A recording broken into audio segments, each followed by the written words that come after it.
Bismillahirrahmanirrahim. Assalamu alaikum dear students. Welcome back to our second YouTube lecture. आज कल आपने अगर लेक्चर देखा होगा तो हमने सबसे पहले सॉल्व की थी 9th क्लास आर्ट्स ग्रुप की 1.1। आज हम सॉल्व करने जा रहे हैं 9th ग्रुप की आर्ट्स क्लास की 1.2। तो चलिए शुरू करते हैं। एक्सरसाइज 1.2। अब इसमें सबसे पहला क्वेश्चन अगर आप देखें, सबसे पहला क्वेश्चन इसमें है, अगर एक स्कूल के तलबा में 45 लड़कियाँ हों तो लड़कों की तादाद फीसद में क्या होगी। सबसे पहले हम क्वेश्चन लिख लेते हैं। क्वेश्चन हमारा है, अगर एक स्कूल के तलबा में से 45% लड़कियाँ हों तो लड़कों की तादाद फीसद में क्या होगी। ये हमारे पास इसमें क्वेश्चन गिवन है। अब इस क्वेश्चन को सॉल्व करने के सबसे पहले हम देख लेंगे स्कूल में लड़कियों की तादाद है कितनी। क्वेश्चन सॉल्व करते हैं इसका।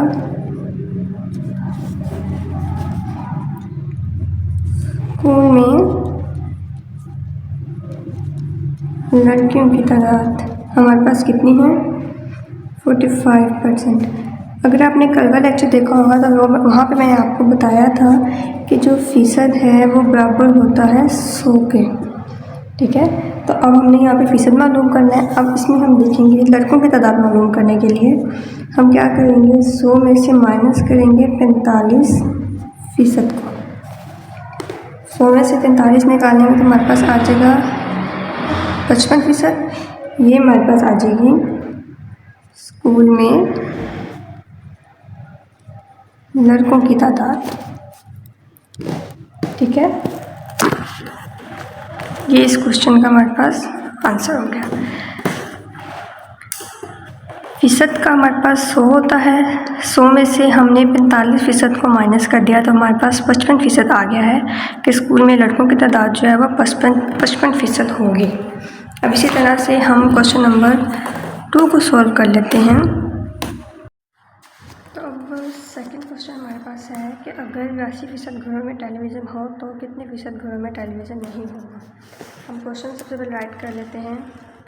अगर 82% घरों में टेलीविज़न होगा तो कितने घरों में नहीं होगा। इसको देखने के लिए सबसे पहले देख लेते हैं कि कितने फ़ीसद घरों में हमारे पास टेलीविज़न है।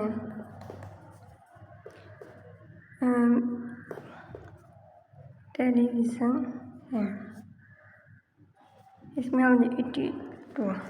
ठीक है, अब सेम उसी तरह से हम क्या करेंगे, 100 में से माइनस करेंगे 82% को तो हमारे पास आंसर आ जाएगा इसका 18%।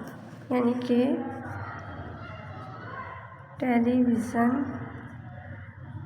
मौजूद नहीं है। ठीक है, 82% घरों में टेलीविज़न है और 18% घरों में टेलीविज़न मौजूद नहीं है। ये हमारे पास इस क्वेश्चन का आंसर हो गया। इसी तरह से क्वेश्चन नंबर 3 देख लेते हैं। क्वेश्चन नंबर 3 हमारे पास है, एक हॉकी टीम ने खेले गए मैचों में से 62 जीते हैं जबकि 26 बराबर हैं। हॉकी टीम ने कुल कितने फ़ीसद मैच हारे। अब इसमें हम देख लेते हैं मैच जीते कितने हैं। अब मैं क्वेश्चन नहीं लिख रही, आपको ऐसे समझा रही हूँ। हॉकी टीम ने मैच जीते, कितने मैच उन्होंने जीते थे, 62%। जितने फ़ीसद मैच बराबर किए, ये हमारे पास कितने हैं, 26%। ठीक है, अब हमने इसमें देखना है कि वो हारे कितने हैं। अब मैंने आपको बताया सेम वही क्वेश्चन, 100 में से हम माइनस करेंगे मैच कितने जीते हैं उन्होंने, 62। इसमें से माइनस कर देंगे कितने मैच बराबर हुए हैं, 26। ये हमारे पास फ़ीसद। अब ये देखें 100 में से माइनस किया 62 को, माइनस किया हमने 26 को, तो हमारे पास आ गए हैं 12%। यानी कि 12% मैच ऐसे हैं, 12% मैच वो हार गए हैं। ठीक है, ये इसका आंसर हो गया। अब हम चलते हैं अपने अगले क्वेश्चन की तरफ। Question number 4। एक हवाई जहाज़ में 400 मुसाफिर सवार थे, जिनमें से 62%, 52% मुसाफिर पाकिस्तानी, 17 चाइनीज़ और 112 ईरानी और बकिया बरतानिया से थे। अब ये हमारे पास क्वेश्चन है कि हर मुल्क से कितने मुसाफिर जहाज़ में सवार थे और बरतानिया के मुसाफिर। सबसे पहले हम ये देख लेते हैं, इसको सॉल्व करते हैं पार्ट 1 को। हमने मालूम करने हैं कि पाकिस्तानी मुसाफिर कितने थे हर मुल्क से। क्वेश्चन नंबर 4 है, इसका हम पहला पार्ट करने लगे हैं। हर मुल्क से कितने मुसाफिर सवार थे। सबसे पहले हम पाकिस्तान का कर लेते हैं। पाकिस्तानी मुसाफिर कितने थे, तो पाकिस्तानी मुसाफिर हमारे पास थे 52%। ठीक है, चाइनीज़ हमारे पास कितने थे, चाइनीज़ कितने थे हमारे पास 17%। ईरानी हमारे पास कितने थे 12%। बाकी जो इनमें से जो बाकी बच जाते हैं, बरतानिया कितने मुसाफिर थे उसको हमने मालूम करना है। ठीक है, सबसे पहले हम पाकिस्तान को मालूम करेंगे। पाकिस्तान में हम देखते हैं कुल मुसाफिर जो थे वो हमारे पास थे, कुल मुसाफिर हमारे पास थे 400। ठीक है, अब इसको हम सॉल्व करने पर जाएंगे। 400 को मल्टीप्लाई करेंगे 52 के साथ, डिवाइड कर देंगे 100 पे। इसको हम करेंगे तो हमारे पास आ जाएगा, ये 2 सिफर इस 2 सिफर से कट के पीछे हमारे पास आ गया 4 मल्टीप्लाई बाय 52।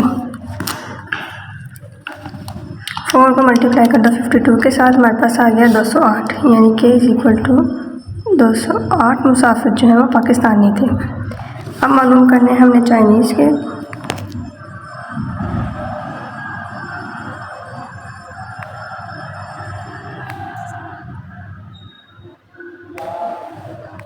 चाइनीज़ के मुसाफिर भी ठीक इसी तरह से होंगे। 400 को मल्टीप्लाई करेंगे 17 के साथ, डिवाइड कर देंगे 100 के साथ, कट हो गया। 4 multiply by 17 is equal to 4 multiply by 17 is equal to 68 हमारे पास हो गए चाइनीज़ के। अब ईरानी मालूम करेंगे सेम उसी तरह से। 400 मल्टीप्लाई बाय 12 डिवाइडेड बाय 100, 4 सिफर आपस में कट हो गए। 4 multiply by 12 is equal to 4 multiply by 12 is equal to 48। तो ये हमारे पास आ गया 48। अब इसी तरह से अब देखिए, ये हमारे पास बताने के मुसाफिर हमें मालूम नहीं है। बताने मुसाफिर को मालूम करने के लिए हम क्या करेंगे, अब हम बताने मुसाफिर को मालूम करने के लिए हम क्या करेंगे, दूसरा पार्ट ये वाले आपने मालूम करना है। ठीक है, बरतानिया के मुसाफिर कितने फ़ीसद थे। फ़ीसद में हमने इसका आंसर लेना है, तो फ़ीसद का हम लगाएंगे 100 माइनस, हम इसमें जो रकम्स लेंगे ना वो ये लेंगे 52, 17 एंड 12, क्योंकि हमने फ़ीसद में मालूम करना तो हम ये वाली रकमें लेंगे। अगर हमने फ़ीसद में मालूम नहीं करना होगा तो हम इनको लेंगे। ठीक है, अब हम माइनस कर देंगे, इसमें से 52% थे, माइनस 17% थे, माइनस 12% थे। ठीक है, 100 में से इन सबको अगर हम माइनस करते जाएंगे तो minus minus plus, plus minus minus, ऐसे करने से हम इसको सॉल्व करते हैं। 100 माइनस 52 माइनस 17 माइनस 12, तो हमारे पास आ गया 19%। हमारे पास इसका आंसर आ गया 19%। के बताने के मुसाफिर 19% थे। ठीक है, ये वाला क्वेश्चन हमारा सॉल्व हो गया। अब हम चलते हैं अपने अगले क्वेश्चन की तरफ। तो नेक्स्ट क्वेश्चन है हमारा क्वेश्चन नंबर 5। आमना ने रियाजी के इम्तिहान में 50 में से 46 नंबर, केमिस्ट्री में 75 में से 64 और फिजिक्स में 80 में से 62 नंबर हासिल किए। इसने किस मज़मून में बेहतरीन काबिलियत दिखाई। इसकी हमने अलग से परसेंटेज सबकी मालूम करनी होगी। तो सबसे पहले हम ये देखेंगे कि उसने रियाजी में कितने नंबर हासिल किए। क्वेश्चन नंबर हमारे पास आ गया है ये 5। ठीक है, रियाजी में फ़ीसद कितना दे उसके 40%। 40 को हम डिवाइड कर देंगे 50 के। 50 में से 40% उसने हासिल किए थे हमारे क्वेश्चन के मुताबिक। ये देखिए 50 में से 40 हासिल किए थे और केमिस्ट्री में 75 में से 64। केमिस्ट्री में उसने लिए थे 64 75 75 में से। और फिर फिज़िक्स था, फिज़िक्स में उसने कितने हासिल किए थे, ये देखिए 80 में से 72 नंबर। उसने कितने हासिल किए थे 72 80 में से। अब इन दोनों को हम फ़ीसद पे, फ़ीसद का होता है हमारे पास 100 मल्टीप्लाई बाय 100 मल्टीप्लाई बाय 100। अब इनके हमने आंसर फाइंड आउट कर लेंगे, ठीक है। 46 मल्टीप्लाई करो 100 के साथ, डिवाइड कर दो 50 पे, तो हमारे पास आ गया इसका 92%। 92%। इसी तरह से 64 को मल्टीप्लाई कर दो 100 के साथ और डिवाइड कर लीजिए 75 पे, तो हमारे पास इसका आंसर आ जाता है 85.333। हम लिख देंगे 85.33। इशारे के बाद बस 2 रकमें लिखेंगे, ज़्यादा रकमें हम नहीं लिखेंगे, ठीक है। उसके बाद फिजिक्स में मालूम करने के लिए हम क्या करेंगे, 72 को मल्टीप्लाई कर देंगे 100 के साथ और डिवाइड कर देंगे हम इसे 80 पे, तो हमारे पास इसका आंसर देगा 90%। अब देखें क्वेश्चन हमारे पास क्या था। क्वेश्चन को देख लीजिए, हमसे पूछा गया था इसने किस मजमून में बेहतर कारकर्दगी दिखाई। तो सबसे ज़्यादा परसेंटेज उसने किस में हासिल की है, 92 85 90 रियाजी में। तो हम यहाँ पे लिख देंगे कि आमना ने रियाजी में बेहतर कारकर्दगी दिखाई, ठीक है। ये हमारा क्वेश्चन जो है यहाँ पे सॉल्व हो गया। अब हम चलते हैं नेक्स्ट क्वेश्चन की तरफ। जी, तो हमारा क्वेश्चन नंबर 6 है। एक तरखान एक मेज़ बनाने पर 720 रुपये लागत आई। अगर इसने ये मेज़ 920 रुपये में बेची हो तो इसका मुनाफा फ़ीसद में बताइए, ठीक है। अब हम इसमें देख लेते हैं कि हमारी क्वेश्चन लिख देते हैं, कुल लागत उसे कितनी आई थी 720 रुपये। मुनाफा कितना हुआ था उसे नहीं मालूम। कीमतें फ़रोख्त कितनी है उसके पास 920। हम देख लेते हैं मुझसे 720 लागत आई थी, 920 ने बेची है, तो हमने उसका जो मुनाफा है फ़ीसद में मालूम करना है। तो सबसे पहले जो मुनाफा फ़ीसद में मालूम करने के लिए सबसे पहले हम मुनाफे की एग्जैक्ट रकम मालूम करेंगे कितनी रकम है। तो मुनाफा मालूम करने के लिए हम क्या करेंगे, कीमतें फ़रोख्त में से लागत को माइनस कर देंगे, ठीक है। 920 में से माइनस कर देंगे 720 को, तो हमारे पास इसका आंसर आ जाएगा 200, यानी कि 200 उसको मुनाफा हुआ है। अब हमें जब मुनाफा फ़ीसद में मालूम करना है तो हम इसे क्या करेंगे, सबसे पहले फार्मूला यूज़ होता है हमारे पास मुनाफा डिवाइडेड बाय कुल लागत, ठीक है। ये इसका जो है हमारे पास फार्मूला, मुनाफा फ़ीसद में मालूम करने का मुनाफा और फिर कुल लागत।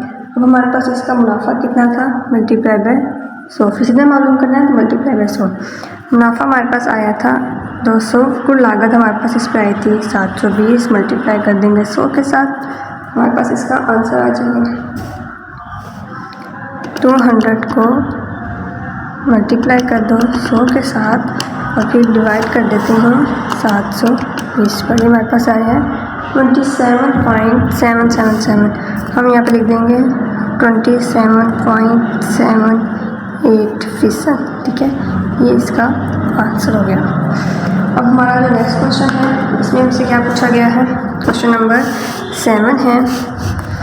अगर किसी किताब का 84% हिस्सा 420 सफ़ात पर मुश्तमिल हो तो किताब में कुल कितने सफ़ात होंगे। अब किताब में 84% हिस्सा, क्वेश्चन नंबर 7 सॉल्व कर लेते हैं।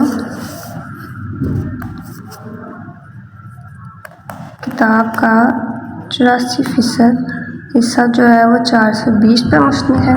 ठीक है, कुल सफ़ात मालूम करने हैं तो हम क्या करेंगे, 420 को हम डिवाइड कर देंगे 84% पे। ठीक है, अब 84% पे कैसे करेंगे, अब देखें फ़ीसद का हमारे पास ये रकम डिवाइड में है, तो अब देखें 420 को 84 मल्टीप्लाई 1/100। जब ये रकम भी डिवाइड में तो फ़ीसद का हम ऐसे लिखेंगे। ठीक है, अब इसको मल्टीप्लाई करेंगे 420 को 1 के साथ तो हमारे पास आ जाएगा 420 ही 84 को इसके साथ करेंगे तो हमारे पास इसका क्या आ जाएगा,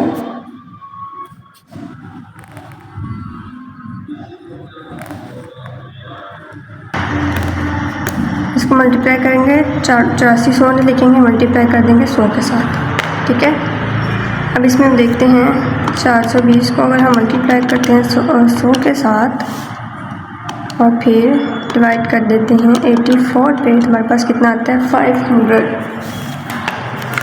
यानी कि 500 सफ़ात जो हैं वो एक किताब में मुश्तमिल होंगे।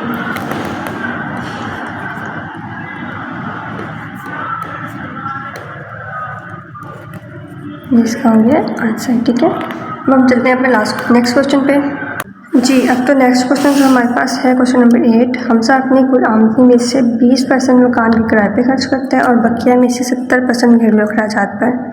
अगर उससे 1800 रुपये की बचत हो तो उसकी कुल आमदनी क्या होगी। अब सबसे पहले हम इस क्वेश्चन को समझते हैं, ज़रा गौर से ध्यान से इस क्वेश्चन को समझिएगा। थोड़ा सा क्रिटिकल है लेकिन आपको समझ आ जाएगा। ठीक है, अब देखिए उसकी आमदनी कितनी है, कुल आमदनी हमें नहीं मालूम तो हम फ़र्ज़ करें उसकी जो आमदनी है वो x है। ठीक है, हमें नहीं पता क्या है, हम यहाँ पे x लिख देते हैं कि उसकी आमदनी। अब वो किराए पे कितना खर्च करता है 20%। 100 में से अगर हम 20% को माइनस करते हैं तो पीछे बच जाता है 80%। एक दफ़ा बचत जो उसका घरेलू अखराजात है उसको हम साइड पे करते हैं, पहले इस तरह से उसकी आमदनी मालूम करते हैं। ठीक है, किराया 20% था, 80 पीछे 100 में से 20% निकला तो हमारे पास आ गया 80%। ठीक है, अब हम आ जाएगा 80% हम समझ लेते हैं कि उसकी आमदनी है, उसकी आमदनी 80% है।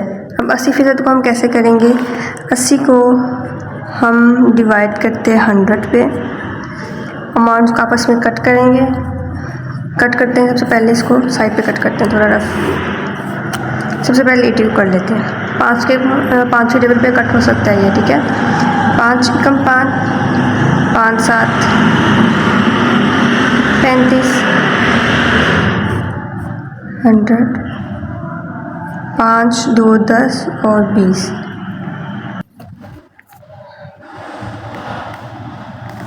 5 6 30 सिफर है यहाँ पे तो 3 कैरी किया तो हमारे पास आ गया 5 6 30। ठीक है, अब 16 इसका आंसर हमारे पास आया 16।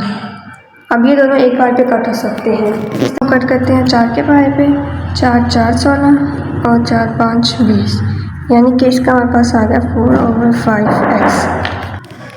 चलें, यहाँ तक तो हमारे पास आ गया किराए का। अब हमने मालूम करना है उसकी, अब हम देखते हैं उसके अखराजात को देखते हुए उसने कहा था 70% है। अब इसमें से भी हम ऐसे ही करेंगे, 100 में से माइनस कर देंगे 70 को, हमारे पास कितना आ जाएगा 30%। ठीक है, ये उनके बकिया आमदनी उसकी यहाँ पे बच जाती है 30%। ये हमारे पास 1 हो गया, ये हमारे पास 2 हो गया। ठीक है, अब इसको हम सॉल्व करने के लिए क्या करेंगे, इन दोनों को आपस में मल्टीप्लाई कर देंगे। 4/5 को मल्टीप्लाई कर देंगे 13/5 के साथ, 13/100 के साथ। ठीक है, 4x इज इक्वल टू, अब उसकी बचत कितनी थी, बचत कितने रुपये उसकी हुई थी 1800 रुपये उसकी बचत हो रही थी। ठीक है, अब देखें ये यहाँ पे डिवाइड हो रहे हैं, वहाँ जाके क्या हो जाएंगे मल्टीप्लाई। तो हम इनको ले जाते हैं 1800 को मल्टीप्लाई 5 मल्टीप्लाई बाय 100, पीछे हमारे पास आ गया 4x + 30। ऐसे ही है, अब देखें 4x मल्टीप्लाई बाय 30। अब ये वाली जो अमाउंट्स हैं x को हम यहीं पे कंसीडर कर लेंगे और वहाँ जाके ये डिवाइड हो जाएंगी 1800 500 4 and 30। ठीक है, ठीक है, मल्टीप्लाई कर लेंगे इनको। x की वैल्यू इक्वल टू, मल्टीप्लाई करके दिखाती हूँ आपको। 1800 मल्टीप्लाई बाय 5 मल्टीप्लाई बाय 100 हमारे पास आ जाता है 9 लाख। 4 को 3 के साथ करते हैं, 4 मल्टीप्लाई बाय 30 हमारे पास आ गया 120। x is equal to 9 lakh divide कर देंगे 120 पे, ये उसकी कुल आमदनी होगी। ठीक है, ये क्वेश्चन हमारा कुछ इस तरह से सोल्व हुआ था। एक पार्ट में ये, सेकंड में ये, एंड देन इस तरीके से सोल्व होते हुए आंसर हमारे पास आ गया 7500। अब एक्सरसाइज 1.2 का जो है वो लास्ट क्वेश्चन है, क्वेश्चन नंबर 9। अब वो हमारे पास है, राहिल की आमदनी रोफ की आमदनी से 25% ज़्यादा है, रोफ की आमदनी राहिल की आमदनी से कितने फीसद कम है। अब हमारे पास जो इस क्वेश्चन को अगर हम देखें तो हमें रोफ की आमदनी दी गई है, राहिल की नहीं है। जो रोफ की आमदनी है लिख देते हैं, जो है वो 25% है। ठीक है, राहिल की आमदनी हम फ़र्ज़ कर देते हैं 100 रुपीज़ है। ठीक है, अब 25% ज़्यादा है, रोफ की आमदनी राहिल की आमदनी रोफ की आमदनी से 25% ज़्यादा है। तो अगर राहिल की आमदनी 100 है तो इसमें हम 25 को जमा कर देंगे तो हमारे पास आ जाएगा 125। ठीक है, दोनों इसकी आमदनी इससे 125 रुपये ज़्यादा होगी। अब हम इसको सॉल्व करने के लिए क्या करेंगे, अब हमें देखना है कि कम कितनी है। ठीक है, कितने % कम है। तो इसको करने के लिए हम क्या करेंगे, 25 को डिवाइड कर देंगे 125 के साथ। 25 divided by 125, 0.2 multiply by 100 multiply by 100। तो ये हमारे पास आंसर आ गया 20%। इनके राहिल की आमदनी रोफ की आमदनी से 20% ज़्यादा है। ये इस क्वेश्चन का आंसर हो गया जी। तो हमारी एक्सरसाइज जो है वो आज कंप्लीट हो चुकी है 1.2। उम्मीद करती हूँ कि आप सबको समझ आ गई होगी। समझ आ गई है तो आप वीडियोस को लाइक कर दीजिएगा, चैनल को सब्सक्राइब कर दीजिएगा और अपने दोस्तों के साथ शेयर करना मत भूलिएगा। इसी के साथ साथ यूट्यूब चैनल के बेल आइकन बटन को प्रेस कर दीजिएगा ताकि मज़ीद आने वाली जो वीडियोज़ हैं वो मिस ना हो जाए। तब तक के लिए अल्लाह हाफिज़।